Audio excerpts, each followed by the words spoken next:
All right, prayerfully this will record very nice and neat for you. I'm going to review some things that we've learned about fractions and decimals and percents. And so we're going to start with writing decimals as a percent. Prayerfully, you remember that all we basically do for that is to move the, I had to make sure it was recording, sorry. All we basically do for that is we have to move the decimal point. So let's look at the first one up here. I have one hundredth. If I'm going to write this as a percent, I move my decimal point 2 places to the right.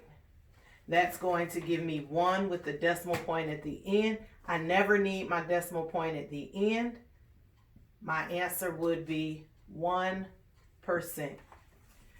For 36 hundredths, I move the decimal point 2 places to the right.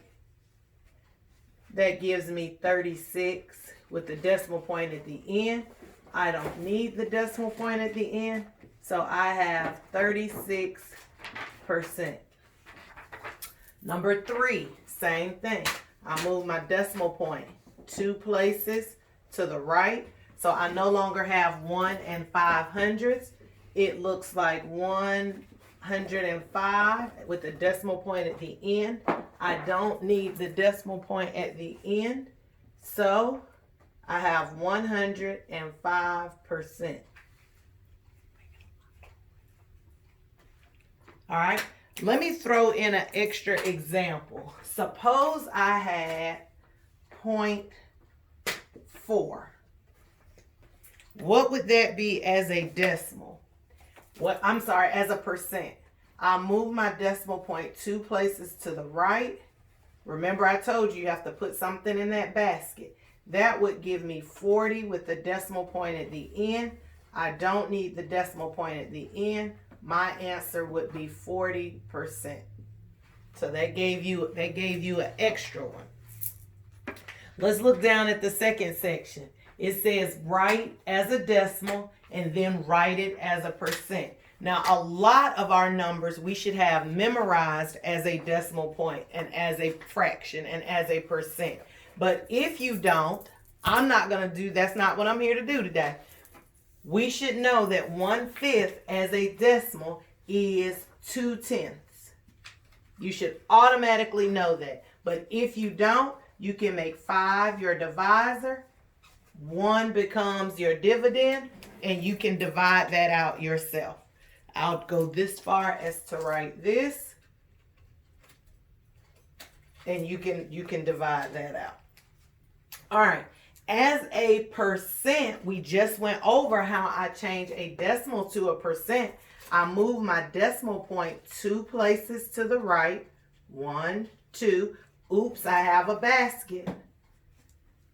My decimal point ends up there. So my answer is going to be 20%. Let's look at number 5. Number 5 has 1/2. As a decimal, I should know that 1/2 is 5/10, 0.5. Now, I need to convert this into a percent. So, I have 0.5.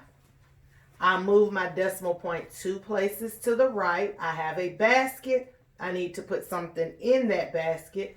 That makes my decimal point move over here. I don't need that decimal point. I end up with 50%.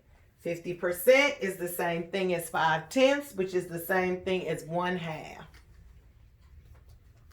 All right, let's go down to number 6. Number 6, we have to write this as a fraction and then as a decimal. Very, very simple. Let's start with it as a fraction. As a fraction, this means 17 out of 100. So as a fraction, this would be 17 over 100.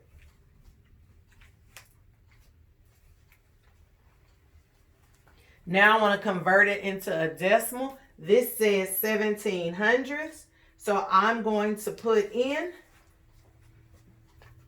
or write 1700ths. That's what this says. All right, let's go to the last one. Number 7, they say write it as a ratio. I also give you the instructions of do not reduce. If it does not say do not reduce, that means I need to reduce it. Remember, percent is always out of what number? Hopefully you said 100. A percent is always out of 100. So I have 25%. So this would be 25 to 100. Or I could write it with the word 2 in there.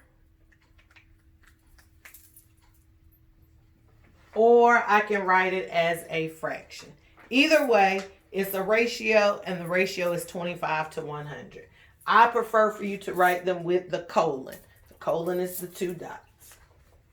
All right, enjoy. I think everything else is self-explanatory. You are completing page 101, 102, and you're going to email that. You're going to scan it and email it to me. Thank you very much.